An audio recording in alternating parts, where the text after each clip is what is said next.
Welcome everybody to round 6 of the I Am No Expert F1 2012 Career Mode Series. I'm Jack Acid, and taking a quick look at our email from our engineer that we are losing our teammate challenge currently. Right now behind Daniel Ricciardo, but no time to really worry about that at the moment. Have to focus on the race at hand, and as you can see we're here at Monaco, the long thought of jewel of the F1 calendar. Or as I like to think of it, hell on earth. As you can see, having some problems here. Coming up in a casino, trying to catch the car. Don't damage the wing here, but have to kick it in reverse, and do have a car stuck behind me. Unfortunately, don't get a penalty, but you can see now getting pushed very, very hard as I try and get through practice. Take off a wing coming around the corner there at the Grand Hotel hairpin, which I believe is the slowest corner on the calendar. As you can see, bouncing off the wall there just a little bit, which is just all part of getting ready for qualifying.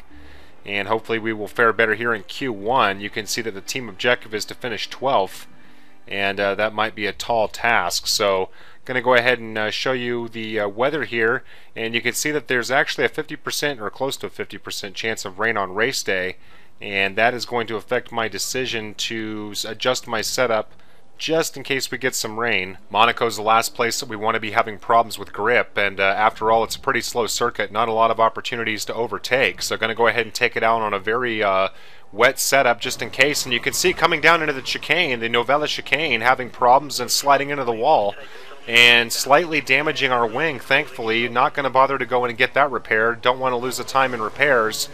And you can see that after going around here, able to get a 120, which is actually reasonably slow.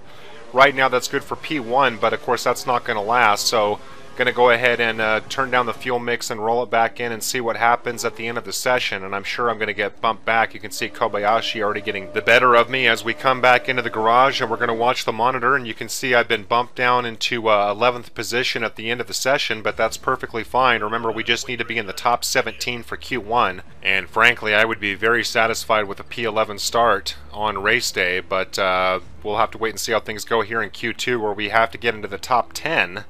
And that's probably going to be a significant challenge, but you can see that we've got still have a dry circuit and still expected to finish 12th, so that's going to be our hope. And going to go ahead and run it down to the 5-minute mark and go out on the option tires. And you can see 3:17 left to play, coming up here up into Casino, and start to lose the car around here, trying to regain control. Don't clip the wing. I did bump off the barrier there with my tire, but able to regain control. And so the first lap is a complete waste. Now coming around the end of lap 2 and holding up much better here, and we have time for a third lap, which I might go ahead and try and do depending on my time here. So coming along the straight, you can see I'm starting to run out of fuel and missed my braking point completely. After finishing P13, I looked up to see what I finished and missed my braking point, and so my third lap not going to happen. Gonna have to be satisfied with 13th. The only good news is we were able to finish ahead of our teammate, who finished down into 17th. So at least able to beat our teammate out, but another failed objective here at Monaco. But at least we are within striking distance of the points. They're gonna have to hope that things go well on race day, and if the weather becomes a factor, hopefully it'll work to our advantage. And one nice thing about F1 2012 is they will adjust your race expectation based on your qualifying, so that's kind of nice if you fail your objectives. So taking a look at the starting grid, Jenson Button on pole position, and the Mercedes running very well in 4th and 5th. And there I am in 13th position, right in front of Felipe Massa in the Ferrari. Roman Grosjean down into 16th place. And looking at the bottom of the grid, no real surprises, with the exception of possibly Bruno Senna running 18th, but the Williams are pretty inconsistent, so that's not that surprising. So again, weather forecast is a 46% chance of rain, and of course the issue is when is it going to rain? Is it going to rain? If so, when? We have no idea.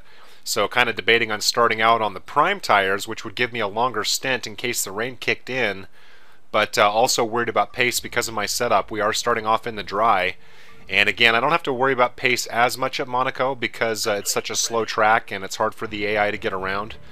But still going to go ahead and start off on the options. I can always keep them out longer if I need to. Going to depend on what the skies are doing. And the real concern at Monaco right now is just getting around turn 1. It's a very, very slow corner, and being back here in 13th spot could be a little hairy. So here we are to start behind Felipe Massa in the Ferrari on the left-hand side, chasing down Maldonado in the Williams, and here we go. Fair start, but not great, heading down into turn 1, and going to have to look for some gaps here, and make contact there with Kobayashi on the right-hand side, and you can see that he's lost his front wing. Now wheel-to-wheel with Vettel, speeding up the hill.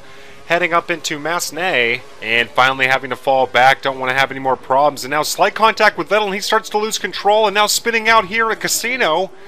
And Kobayashi able to get around the carnage, as am I, but I'm hit with a penalty here. I made very slight contact with Vettel, but not enough to really do any kind of damage. But for whatever reason, he wobbled and spun out, and so I'm hit with a penalty for a collision and tagged with the drive-through penalty. The only good news I can say is that if you look behind me, you've got a pretty good gap back into P10. And so a drive-through penalty is not the worst thing in the world at this point. So going to go ahead and serve that right away, because we want to take advantage of this gap while we have it. Now following Kobayashi down into this very tight chicane. Very, very difficult. Now challenging Kobayashi on the inside for just a moment. And now wheel-to-wheel with the Sauber heading into turn 12. And you can see that Kobayashi backs off. And I almost make contact with the barrier on the right-hand side there. Very easy to drift, but able to avoid disaster. But you can see that Kobayashi is still in very hot pursuit. But he's going to get around me as soon as we get around the bend here, because I'm going to go ahead and pull into the pit lane and serve my penalty. And looking at the mini-map, it doesn't appear that I'll even lose a position as a result of this. So that spin out, the only good news about it is that it held up the field so drastically that now they're having to make up a lot of time. And I'm going to be able to serve this penalty without really paying much of a penalty. Of course, I did lose the position at the last minute to Kobayashi, but one position's not that big of a deal at this stage in the game. So now resuming out here on lap 2. And again, these are just the disasters that await us here at Monaco. Always have some kind of issue every time I race here. Now coming through the very fast turn 3, Massenet, and now through Casino, and cutting it very, very close on the right-hand side. Always feel like you're going to make contact there. This corner in particular has given me a hard time throughout the years, but I've sort of learned to hit it with some level of consistency, but it can catch me out off and on, as does the hairpin. You can see going a little wide there. I mean, every corner at Monaco is, takes its own separate level of mastering. A lot of people talk about getting into a flow when you're doing these races, and that's typically pretty true. But Monaco takes just a great deal of concentration for a long time. I really admire anyone who can do these at 50 and 100% races, even with the wheel. That is a serious challenge. But I have found that learning manual gears does help here. And that's largely because you can use the upshifting and downshifting to your advantage at braking points. As I start to spin out at the swimming pool, but able to catch the car in time. And Maldonado, who's stalking me here, not able to take advantage. As you can see, I have my hubcap kiss the wall there, but no damage to the tire. And feeling a little spooked after that near spin as we come to the end of lap 2. And still currently running in P9, able to shave off some significant seconds. But of course, that's because of the drive-through penalty. And not noticing a significant change in the weather. Now skipping ahead to the end of lap 3. And you can see able to shave off a little bit more time, feeling a little more comfortable here, but still have Maldonado all over us, playing the role of shadow, heading up into turn 3, and he's undoubtedly very keen to get around us whenever he can. And here in lap 4, still trying to assess when the AI is quickest and when it's slowest, and you can see very fast through Casino, and Maldonado giving me some pressure there. Now heading around turn 5 and down into the Grand Hotel hairpin. And have to be careful that we don't brake too late here. You can see that Maldonado is having a peak but not able to get around. But if you brake too late, the AI will actually make an attempt to get around you there, and that's a very aggressive place to overtake, given of course how slow and narrow it is. But you can see speeding through the tunnels, we're able to build a little bit of a gap. Boy, it's so easy to glide there and drift into the wall, but so far haven't had any problems. And that chicane too, it's extremely difficult to find your entry point coming out of the braking zone, and also very easy to lose control of the car coming down the hill, speeding through this chicane. And you can see shaving off some sector time there, and still well within the clutches of Maldonado, still riding back in P10, and just hoping to keep our wits about us and stay ahead of the Williams until we go into pit. I believe we're due to pit in lap 8, but I could be wrong on that. Next time I pull up the fuel indicator, we can take a look and see, but of course it does warn us. So just trying to stay ahead for now, and you can see that really don't have a whole lot of competition behind either of us. So right now, riding pretty well in the points, even after our pit stop. Not exactly sure what's going to happen in terms of where we're going to come out, but as we ride up over the curb there, coming around here at the end of lap 6, would love to keep a points finish, and am assuming we're still well ahead of our teammate who started 17th, and start to get a little squirrely here, and here comes Maldonado on the outside, and has to back off now, speeding up into turn 3. and that was very close. You can see that I'm starting to lose grip on the tires. Again, these are on the options, so they are wearing out.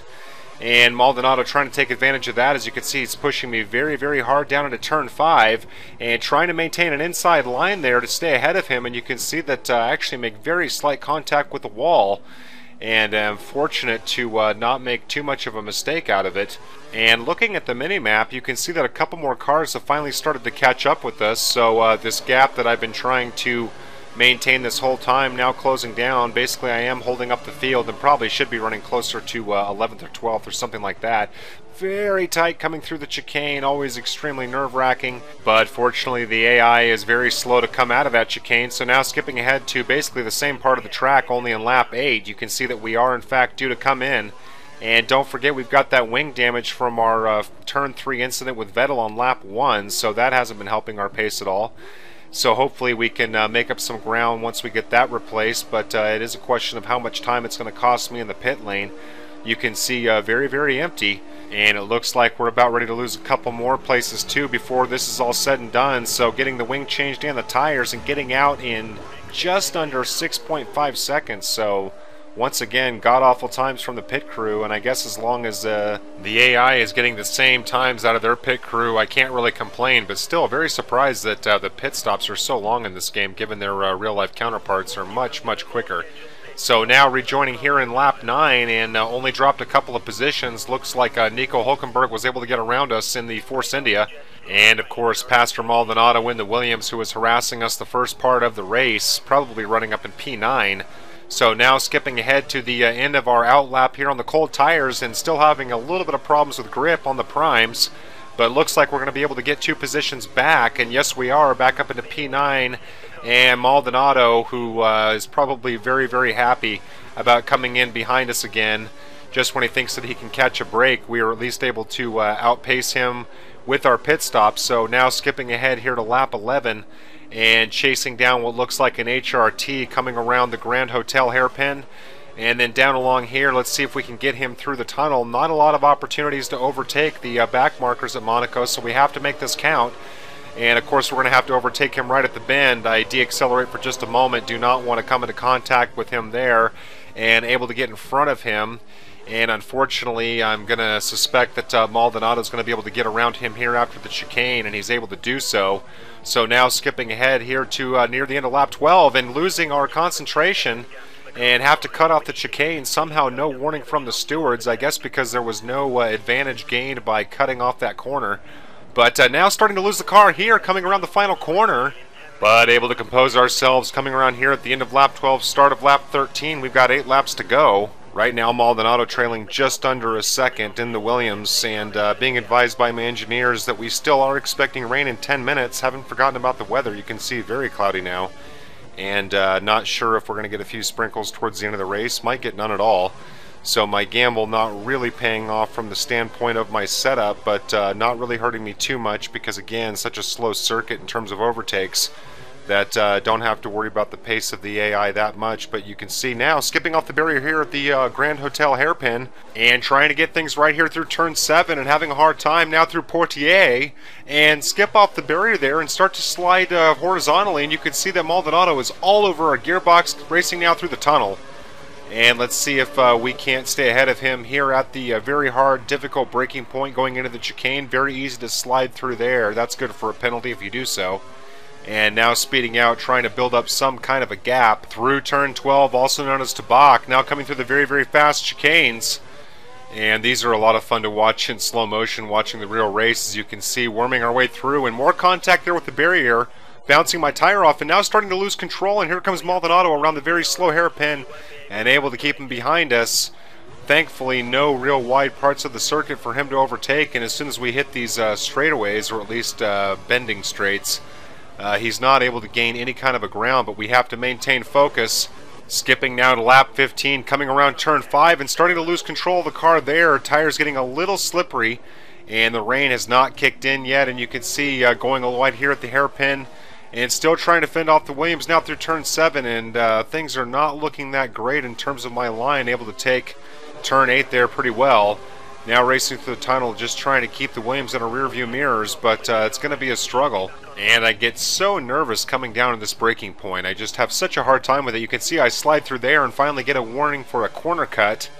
And surprised that it's actually taken that long, but somehow managed to keep it on the rails when I needed to. And now sliding there through Portier, and here comes Maldonado again. Now having his best opportunity to overtake, because the tunnel is typically the fastest part of the circuit, but looks like he's going to run out of an opportunity here. And slowing down it again, trying to get this right and not wanting to get any more warnings from the stewards. And even though we have just over 4 laps to go, right now that feels like an eternity. Now skipping to the beginning of lap 18, and Hulkenberg has taken over P10. And tampering with my fuel mix and start to lose control of the car coming around turn 1, and here comes the Force India. Basically should not have been messing with that when I was. It's the worst possible time I could have been playing with that. And that turn 1 is so difficult to brake for. Typically I brake right underneath the F1 2012 sign. You can see now that I'm getting almost to the point of being reckless, trying to stay ahead of Hulkenberg and starting to lose grip there. And I think there might have been slight contact with the Force India, and trying to reduce my anxiousness here through the hairpin. You can see more contact with the barrier but no damage to the wing or the tire.